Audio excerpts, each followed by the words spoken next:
Good day, FBS 51 Tree Physiology class. So this is the first time that I, as your faculty in charge, will provide you a virtual discussion of our current topic. I know very well that most of you are waiting for this, and as I have promised, I am going to post this in our Google Class. I hope you're all doing well, though I know you are all struggling a lot in this online mode of classes. So most of you, very remote, very hard, and tedious. I know because the feeling is actually mutual. Galasad mi og adjust, unsa na lang kaha mo.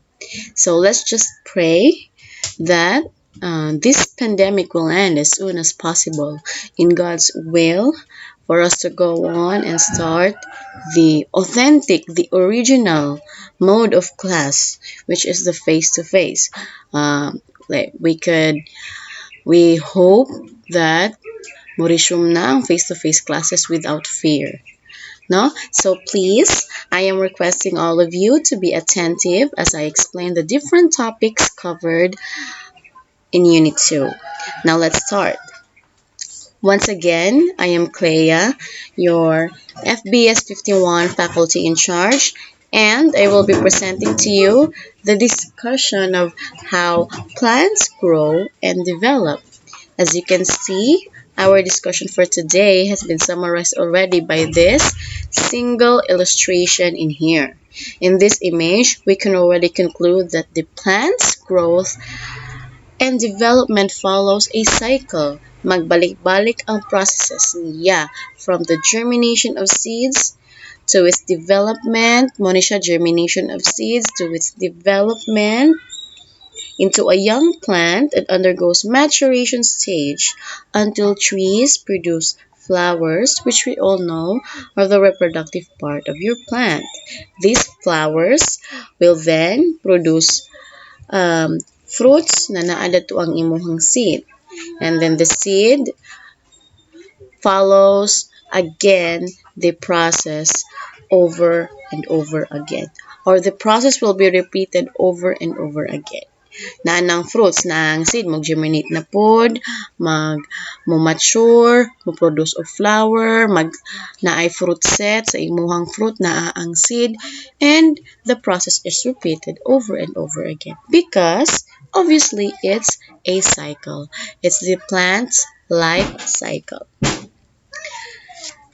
But the question is, giunsa nga mo grow daw and mo develop ang seeds into a plant and produce seeds once again. So what is actually happening in the inner system of the plant or in the inner system of a growing plant or any other living organism? So for the next slide. Actually, plants' growth and development is being associated by these three fundamental processes that are happening in a plant's cell and tissues. Mayroon tag tissues, these refer to groups of cells with similar structure and performs a specific function. Mao na imuhang tissues. Now we will discuss each of these terms as clearly as possible. So the first one is the cell division. What is cell division, by the way? So it is the process by which a parent cell divides into two or more daughter cells that are genetically identical to its mother cells. So ngano daw mag-divide ang cells? Naa ba ni polos? Yes, naa ni polos. So, as living things grow daw, some cells mamatay, ang uban damaged cells, and they need replacement. So, as you grow older inside your body, nanay mga dead cells, nanay mga damaged cells that needs replacement for you to maintain living state in dayog dudong. Maon na, as long as buhi ta, ka-divide atong cells so that it will renew or replace those dead and damaged cells and could go on sa development and growth pa sa mga cells. So meaning to say Ga-expand ang number of cells from time to time because of cell division. Organisms grow because, once again, cells are dividing to produce more and more cells. Next is the cell enlargement. Cell enlargement, moingon kag enlargement, mudako. Mudako ang cell. There will be increase in size. So cell growth, equivalent to cell enlargement, is as fundamental for growth of organisms as is cell division. So without this, no organisms can continue to grow. Parehas ra og wala po'y cell division. So therefore, cells that are unable to enlarge eventually are unable to divide, such that growth will cease. Growth will stop. Ano siya mo stop ang growth. Unya pag stop anang growth, there will be, problems hangtod mamatay gyud na ang plant. So in the case of trees na atay gitawag nga vascular cambium, which is situated or located between sa wood ug bark sa imong kahoy. Kaning vascular cambium, these are made up of thin layer of actively dividing meristematic cells. So what's the role sa imong vascular cambium? Nganong naa siya diha? Nganong importante siya? Nganong na-mention na nato ni siya sa cell and tissue growth? Because it is the main growth tissue of trees and other plants. Naa diha imong water conducting and food conducting tissues, di ba? Xylem and phloem. Mao na ang official definition of tree includes the terms vascular woody perennial plant, no? Because not all woody perennials are vascular in nature, meaning absent ang vascular cambium sa ilahang. So how do vascular cambium functions?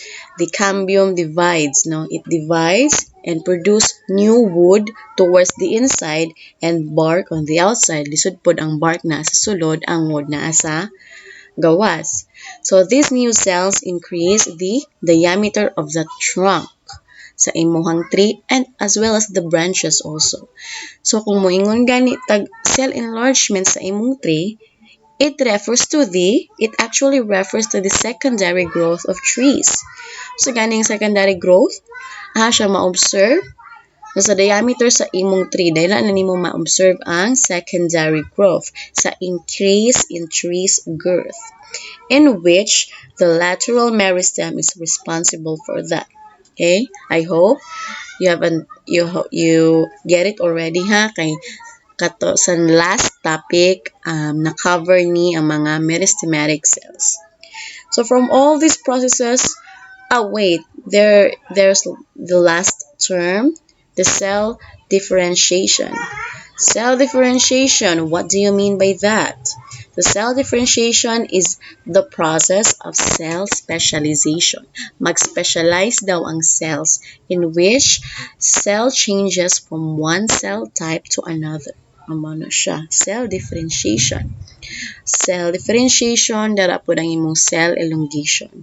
So from all of these processes going on in our system, in a plant system, kaya of course, this apply to all organisms man, living organisms. You just have to imagine nga maintenance ni siya.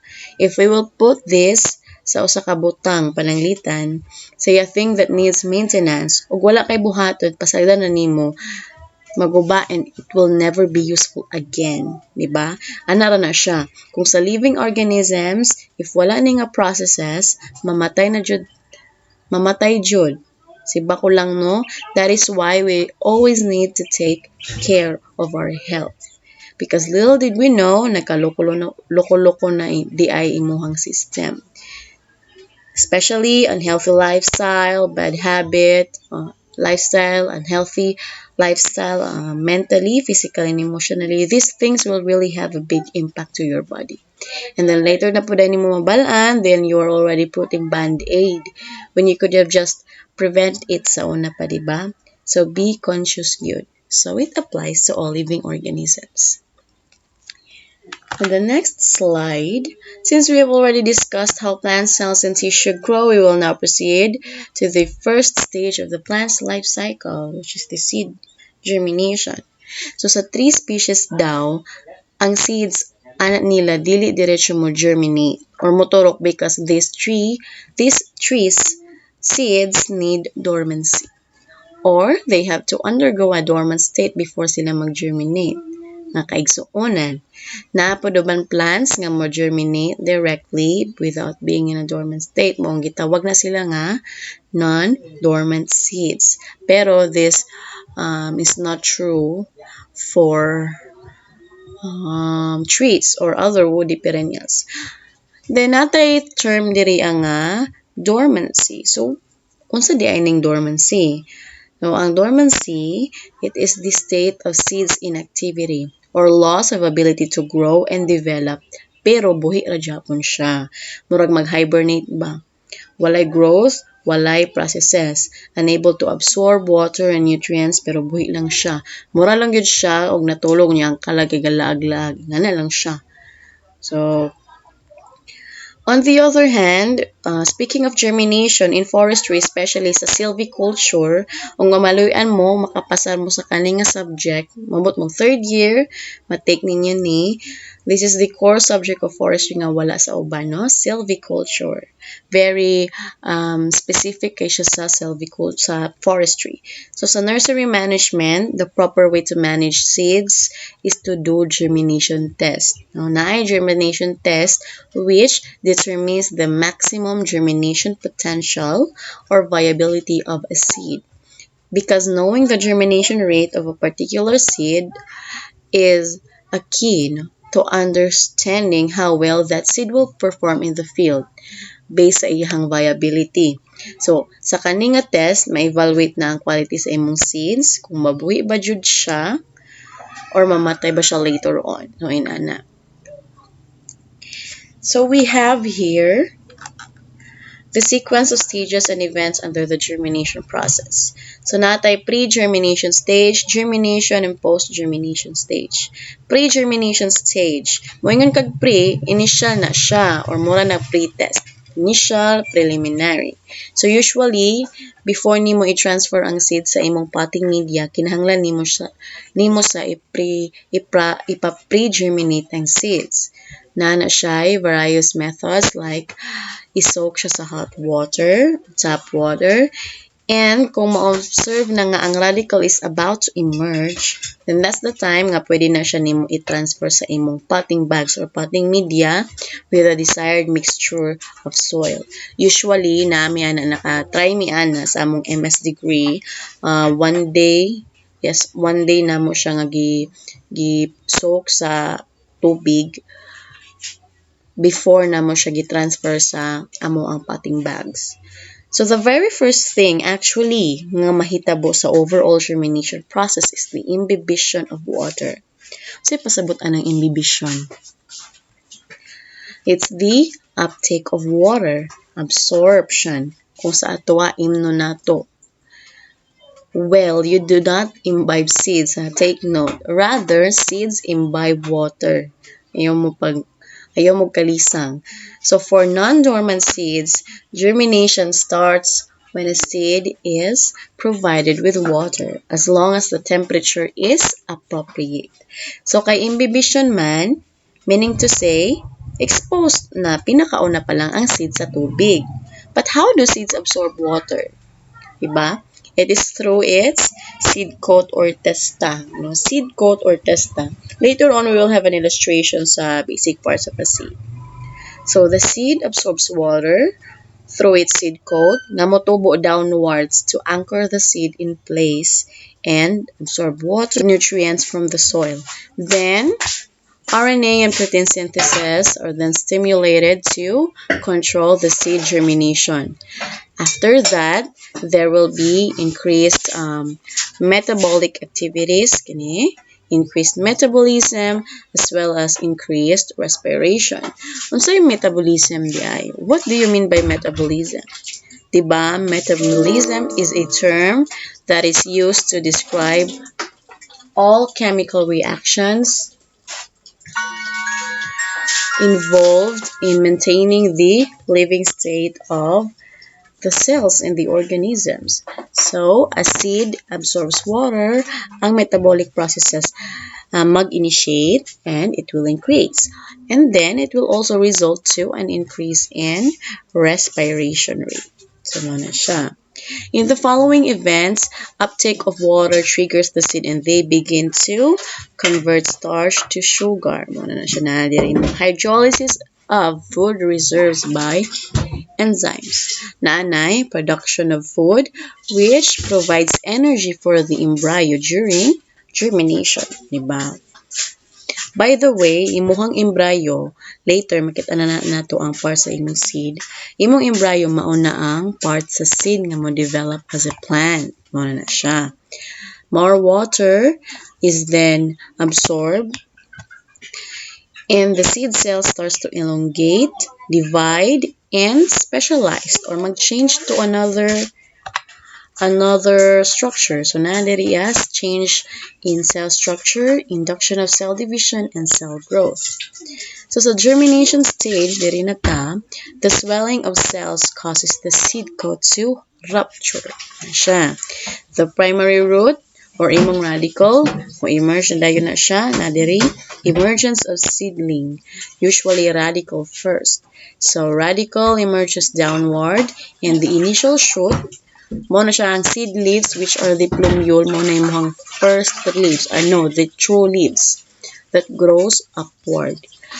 True leaves that grow upwards. The shoot begins manufacturing food through photosynthesis. Soon, ang shoot will emerge from the soil. So the seed tissue will diminish as the plant's roots, stems, and leaves develop. So sa development of shoot or sa imuhang shoot growth, unsa may ga-associate ana what tissue or cells associate the shoot growth or the primary growth. So it's the apical meristem. Apical shoot, apical meristem. Of course, mauna na imuhang primary growth, diba? The shoot development. Mana siya. During sa post-germination stage, kinahanglan diri is the control of every processes involved sa growth and development sa seedling. Na naman siya initial shoot, gikan sa true leaves niya nga plumule, tapos radicle, nga may pinakauna nga mo, mapakita sa imuhang seed. Diba? So, the seedling na, kay naa na good shoot, na plumule, and all. Dili na siya ingon nga seed na. Fully developed seed, himo na siya og sprout and then seedling na. So on the other hand, seed germination still depends on both internal and external conditions. So ang surrounding environment, imuha po na siya i-consider. The most important external factors include the soil temperature, the water, oxygen or air, and sometimes light or darkness. So various plants mag-require na sila different variables for successful seed germination. Mauna na ng germination test na permi sa silviculture. So what do seeds need to germinate? All seeds need water, oxygen, and the proper temperature to germinate. The soil temperature must be warm enough so seeds can germinate. Pero dili po dingon nga init kaayo kay ma-damage ang seed kung masubraan. Cold soil temperatures can also cause seeds to remain dormant, increasing their vulnerability to diseases and insect damage. So ang pasabot ana, kung bugnaw kaayo imong yuta, di na ma-break ang dormant state sa imuhang seeds tungod kay wala may mo trigger niya. The soil is not so warm, so walay mo break sa dormancy. Therefore, dugay mo germinate, then mas prone pa jud siya sa insect attack and other diseases. Mao na siya ang importance sa dormancy, no? So parts of a seed na siya. We have the animated and the actual illustration in here. So we have 3, but we will just focus sa kaning duha sa parts of a seed pictures. So as you can observe, there are three basic parts sa imuhang seed. Seed coat, samanto, mo ni siyang seed coat nimo, or the testa. That's the outer covering of your seed. Mo kaniyo. Mo ni siyang imuhang seed coat or testa. And then the embryo, mo siya imong embryo and the endosperm. Mo ni imong endosperm diriya. Sa imong cotyledon, nandira imuhang endosperm or the food storage mo na siya.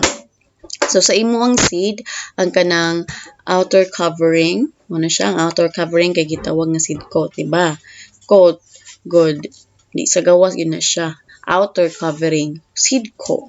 Mura na siya palis sa imuhang seeds. Mura na siyang seed coat. It is the outer layer that actually protects the seed's internal structures. And then you have the cotyledon. Mura na siya ang imong cotyledon. Kani siya. Kanang cotyledon, nadiha ang endosperm or the food store sa imong seed. Kani. Then, and actually, endosperm is the largest part of the seed and packed around the embryo. Embryo, cotyledon, nadiha ang endosperm. So, largest part sa seed and packed around the embryo. Tapos, kanang imong embryo, ano siya? Kanang imong embryo, mao man na siya ang developing plant sa imong seed. Diha mo emerge ang earliest forms of root, shoot, and leaves. Siya ha, muna mo ang seed coat or the testa, cotyledon, embryo, muna yung embryo nimo, embryo, apil ni siya, embryo, nandirang cotyledon or the seed leaf, and then ang imuhang food store or endosperm. Later, I will present to you an image sa kanang sprout na na siya ay true leaves. So, fruits are formed by seed plants to aid in dispersing seeds. So, ato nang gidiscuss ganina, a seed contains the developing plant embryo and a protective coat or testa. Seeds form from ovules fertilized in the ovary. Amo na siya. Imong matured ovary, mao na imuhang flowers. Okay? Ovules, these are the seeds upon fertilization. So basically, we have angiosperm and gymnosperm seeds that are divided on the ground of kind of seeds they bear. So ang ilang kalahian, ang angiosperms are those whose seeds are covered inside the fruit. Mo ning apple. Mo apple fruit na adi ang seeds sa imuhang fruit. Nasa sulod sa fruit ha, while gymnosperms, these seeds are called as naked seeds because they are exposed one. So sa imong gymnosperms daw, ang seeds mo develop na siya sa surface of specialized leaves and they are cone-bearing in nature. This is true sa mga coniferous tree species, kanang especially pine tree naman na sila cone. Dara na ang imuhang seeds mo develop.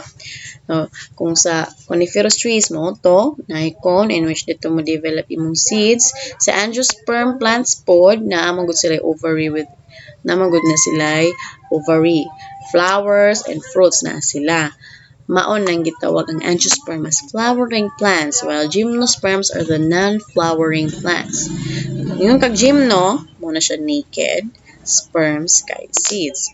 Gymnosperm. Mara na siya cotyledon. Mara siya epicotyl. Hypocotyl. Yan na.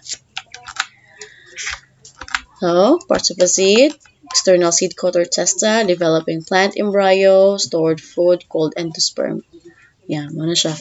Stored food called endosperm. It's not the food storage, but it's the stored food.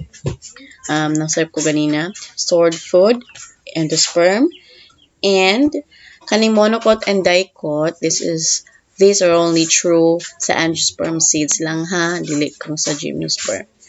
So, I have here a more detailed image of a fully developed seed.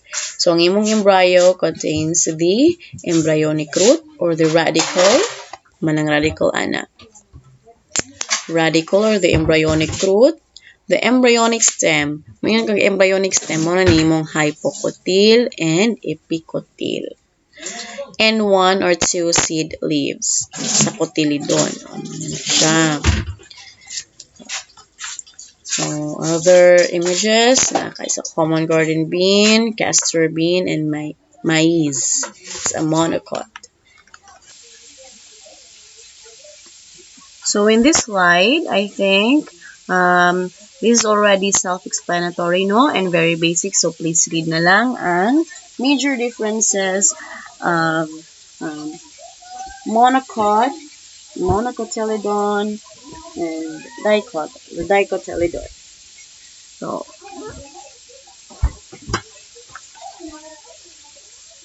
So sa imuhang dicot embryo daw na ay duha ka embryonic stems. Dicot embryo ha, the hypocotyl and epicotyl. Moingon kag hypo na gid na sa ubos. Hypo means na sa ubos. Cotyl kay cotyledon. Kung epilog na taas, di ba nasa taas. Epilog, di ba pinakaon naman? Epilog sa inyong mga journal XX Wattpad stories. Grabe ba? Lako ana, Zayn, kaagi ko gingana. So, familiarizing suffixes are very important also. Hypocotyl, nasa ubos. Epicotyl, nasa taas. So, we have it in here. Muna ni siya. Makita na nato ang cotyledon gyud. Muna siya imong cotyledon. Kani, mo ni imong foliage leaves. Mo ni imong plumule. Epicotyl, stem man kaha, di ba? Stem sa imuha, embryonic stems. Epicotyl, hypocotyl. Cotyledon. Inana na siya. Mo ni imong seed coat. Mura siya palis imuhang seed coat.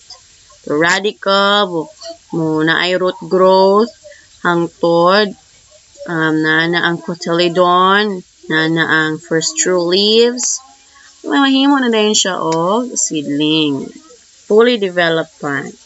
Fully developed seed into a seedling. So, in the maize and other grasses, which are monocots, the coleoptile pushes up through the soil. So, kaning coleoptile, it is a sheath protecting a young shoot seed in a grass or cereal. So, true for monocots. No, it's a sheath. So, they help in the emergence of the first leaf by protecting it during its passage through the soil. Muna siya nga the coleoptile pushes up through the soil. On emergence, the first leaf breaks through the coleoptile tip. Muna na siya imong foliage leaves. Now we will talk about seed dormancy. Dormancy is defined as a state in which seeds are prevented from germination even when environmental conditions are favorable. It's like hibernation in that everything within the plant slows down.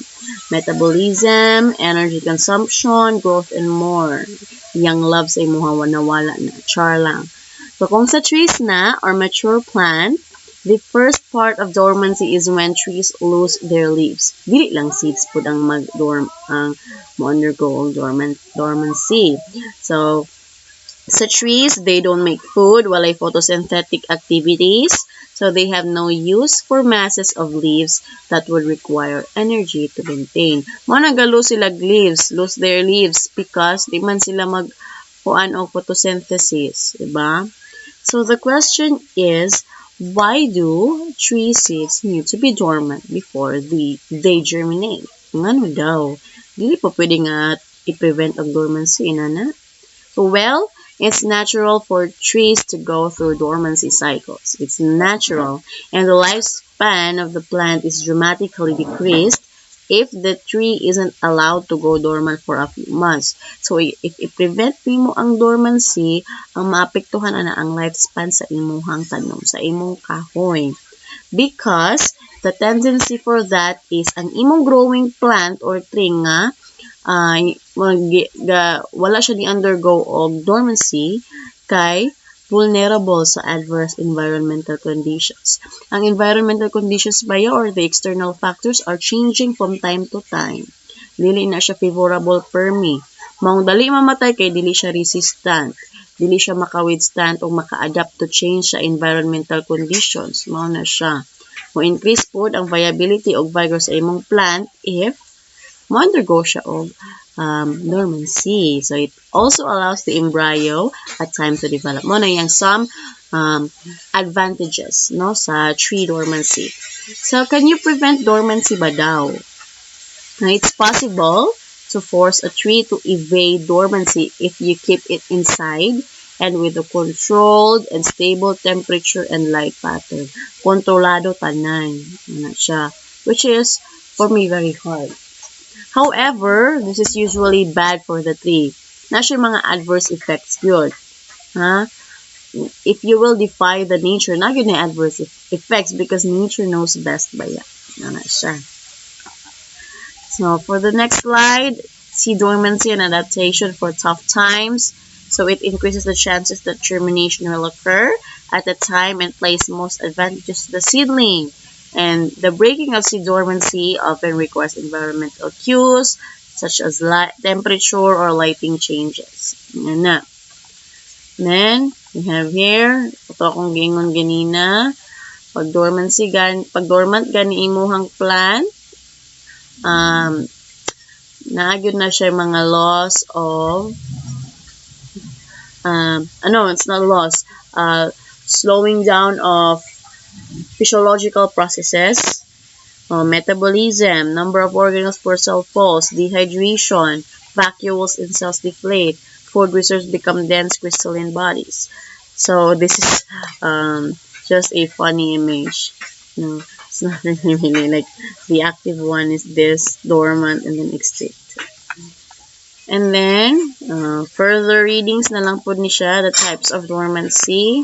We have the mechanical, physical, chemical. Mayroong exogenous, exo, di na siya ka ng K-pop. Exo, sa gawas. Endo, nasa sulod. Diba? Endosperm, nasa sulod. Endogenous dormancy. Exogenous, coat-imposed dormancy. So, ang mga factors, contributing factors sa dormancy, mo ni siya diri. Sa endogenous, or the embryo dormancy, na morphological and physiological.